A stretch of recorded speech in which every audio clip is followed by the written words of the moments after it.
How does the central bank keep the interest rate on target? Regional central banks that set the interbank interest rate as an operational target also maintain an interest rate corridor system to create guardrails for the overnight interest rate. The central bank maintains and manages the interest rate within a narrow range called an interest rate corridor.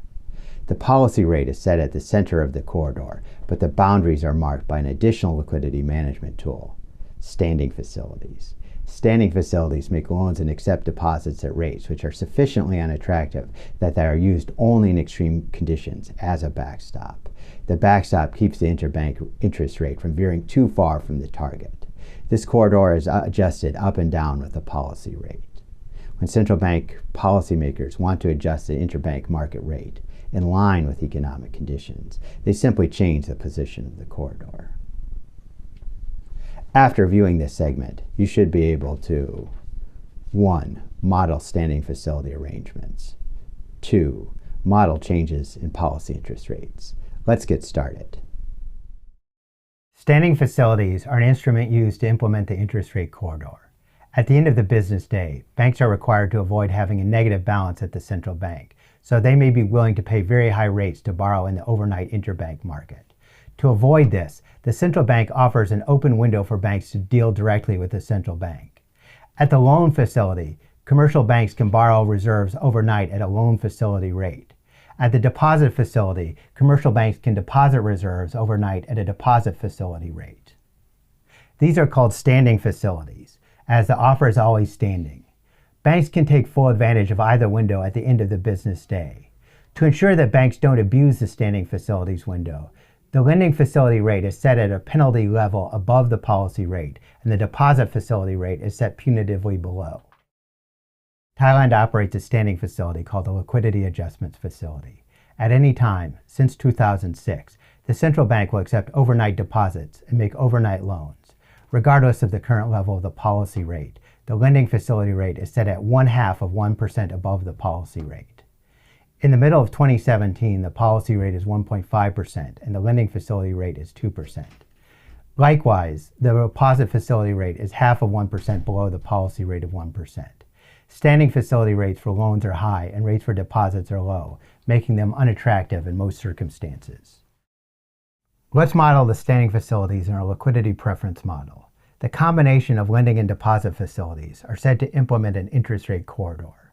The standing facility truncates the demand for reserves, since banks will ignore offers to lend them money at interest rates above the lending facility rate, since they can borrow at better terms directly from the central bank's standing facility window.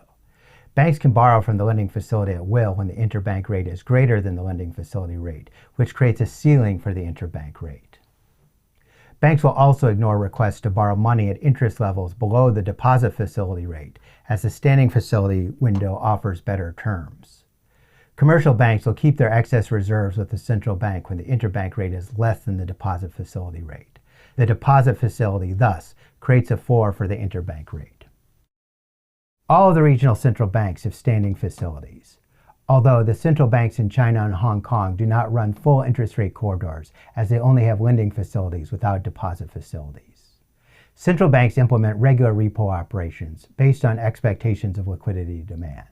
But what if some event occurs during the day that puts sudden pressure on the interbank market?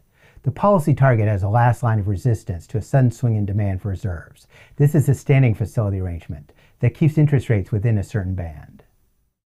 A moderate increase in the demand for reserves will put upward pressure on the interbank interest rate. A large increase in demand will push the interbank interest rate up until it reaches the lending facility rate ceiling. Then, any excess demand for funds will be borrowed from the central bank. The interest corridor puts a ceiling on the interbank rate. If demand for reserves falls sufficiently relative to supply, the interest rate is pushed down to the deposit facility rate floor.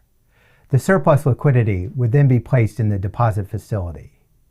The interest corridor puts a floor on the interbank rate. The standing facility forms a boundary for overnight interest rates. We can observe the efficiency of the interest rate corridor in Thailand over the last few years. We see during this time period the policy rate has followed a downward path, and the interest rate corridor follows in parallel. The average level of the overnight interest rate stays close to the target. However, we also observe the highest and lowest daily rate in the overnight interbank market. We can see that almost all loans in the interbank market are made at levels within the corridor. Over the past 15 years, the Bank of Thailand has shifted the policy interest rate across a broad range of outcome. The overnight interest rate closely follows the policy rate. How do they go about changing interest rates in the corridor system? At regular intervals, a policy committee meets about every 6 weeks and decides on the appropriate policy rate going forward.